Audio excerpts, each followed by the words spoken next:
Dear viewers and subscriber, thanks again to watch our YouTube channel Max the Service. Max Service is the only YouTube channel to take care of providing videos with proper information like documentation, architecture discussions, and working with practical examples for beginners and expert to learn by watching videos on Max the Service YouTube channel and start leading in the industry. Dear viewers, thanks for watching my YouTube channel Maxi Service. In last session, we have discussed very important topic Docker objects. We have discussed advanced concepts of Dockerfile, Docker image and Docker container. In today's session, we will be discussing on Docker Compose. Today we will cover first we have to look why we need Docker Compose.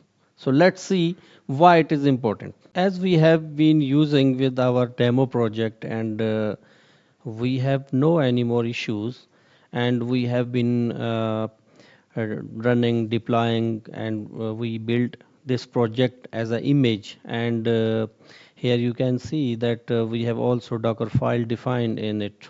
Okay, in last session we went through all docker files commands and I explained you. So we run this project and deployed successfully. Here you can see we have Dockerfile and we also display by calling API, our REST API, hello, after successfully running this project. So why we need a Docker Compose? We have to understand all, we have to collect the requirement, but first we have to know the reasons. First we have to understand the actual scenarios, any use cases might be possible, we don't know. In this image guys, we have been working like we had a docker file, then we build an image from this docker file and then we run that image as a container. So did you face any issue or challenge? Is there any benefit we don't know? Yes, might be. Guys, in last session we work like this. We just start with demo project and we do some changes in docker file, okay, with spring boot hello world API and we start building this with this docker file as a docker image and then we run this docker image as a uh, docker container, okay, this one. And then we also have some practice how to pull and push these images from docker hub and to docker hub. And now I have a question, like let's suppose we have a full stack development environment and we have one MySQL database, second one is our app and third one is our web application. So let's suppose this is our front end UI and this is our back end. Then definitely we will be managing number of files, like one Docker file for this front end and two for this back end and third one for this MySQL. Okay. So let's suppose if we have more than one, like if we have hundred thousands, then how we can manage all of these? And if there is any change in networks in configuration, then how many changes I have to take care bit, because it will become complex to manage and to orchestrate, and I have to take care all the configuration if there are a number of configuration environment variables or anything else common in different file. Let's suppose we have network port API defined in 1000 Docker file. Then why I have to go all each and every Docker file and change if there is any change in the infrastructure. Let's suppose I have start development with the dev environment, okay, and then after moving this dev to QA environment, okay, then this QA environment, then I have to change all the configuration in each Docker file for these three services. If I have more than that services, then I have to go through and check and change configuration. Guys, in this image you can see we have number of services. Like we have database, we have core, Redis for cache, we have a web service, user interface, okay, and we also have synchronization backend service to synchronize the data. We have registration service, and we also have console. So to communicate all of these services between each other, when we are running all these services with each Docker file, let's suppose this one is a separate Docker file and this one is separate Docker file. Definitely these are containers running and being managed separately, individually. So it will become more complex. It will be difficult to manage if there is any change in the configuration system variables, any mounting of the volumes settings. So any change regarding more than one services, it will become difficult to manage. If I'm going to start and stop number of services at the same time, I have to take care. Either I'm going to starting and stopping and managing every service. So it is very complex. So what is the solution? Solution is Docker Compose. With Docker Compose, all of these challenges what we have discussed will be resolved. So let's see. First we see what is Docker Compose. Guys, in this Docker Compose, you can see we can configure, we can manage, we can conclude all the solutions what we have discussed, what we have discussed challenges, issues. So here you can see we have DB configuration in a Docker Compose single file for this database container, and we have app configuration for this app container, and we have web for this web services service. So we have three services.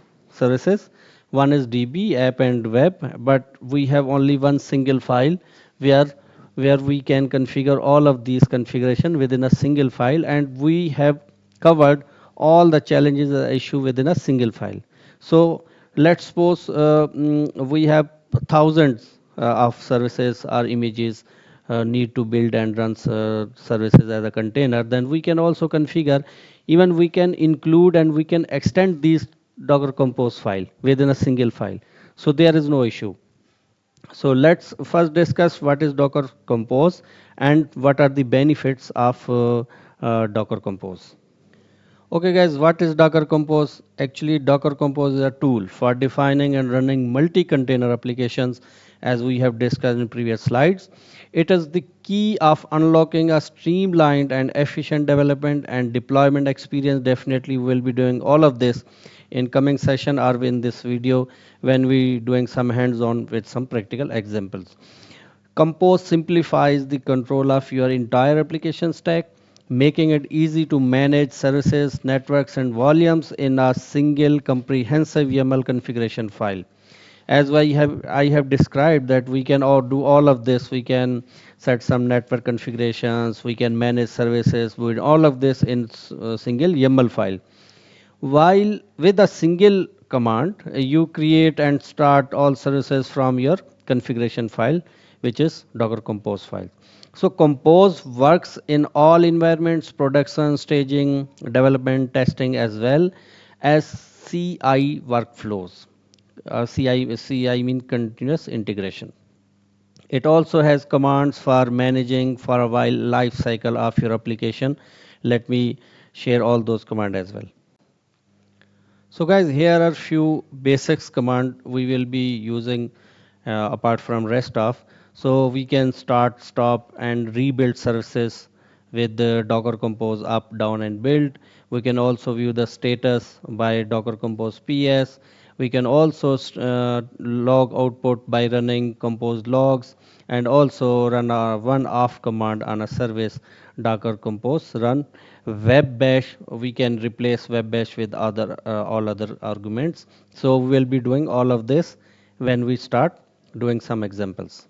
Docker Compose benefits, we have number of benefits. Like first benefit is simplifies multi-container management When application require multiple services like web server, database, cache, Docker Compose allow you to define all services in a single Docker Compose file, making deployment and management more easier. So second benefit is easy configuration with YAML file. So Docker Compose file uses a declarative syntax which is easy to read, write, and version control. You can define like services and their configuration, networks and volumes, environment variables as well. So consistent development environment. Regarding consistent development environment with Compose, you can ensure every team member has the same environment by simply sharing the Docker Compose file. This eliminates the uh, it works on my machine issue. So you can share same file with all stakeholders. So efficient orchestration, what does it mean? It's mean Compose provides simple commands like Docker Compose up, Docker Compose down, Docker Compose up, scale. So we have simple commands for efficient orchestration as well. You can manage the life cycle of your containers effortlessly. So fifth is network made easy. A Compose automatically create a shared network for the defined services, allowing them to communicate using their service name as host names. So six is volume management. It simplifies data persistence by allowing you to define and manage volumes directly in the configuration. So seventh one is compose file are portable and work seamlessly in development, testing, and production environment. So you can just make the changes in compose file and use the same commands even whatever environment you are using, even as testing, production, development, QA, whatever is. You can even integrate compose with looks like Kubernetes for scaling and deployment as well. So eighth benefit we have, which is last, Compose also integrates with the CI/CD pipeline, which is very good, enabling automated testing and deployment in environments that mirror production as well. So commonly used case, typical web application might include like web server, which runs in the application code like Node.js, Django, Java, database like stores application data, MySQL, Postgre as well. Cache accelerates the performance as well. Actually, using Docker Compose, you can configure all these services and their dependencies in a single file and bring them up and down with simply one command. So guys, Docker Compose is particularly useful for developers who want an efficient and scalable way to manage multi-container Docker application while maintaining portability and consistency across environment. So guys, this is for today, and we will be continuing with the next. In next session, we will discuss how Docker Compose works. So please stay touch and subscribe if you have not, so you will be notified for the rest of videos. Thanks.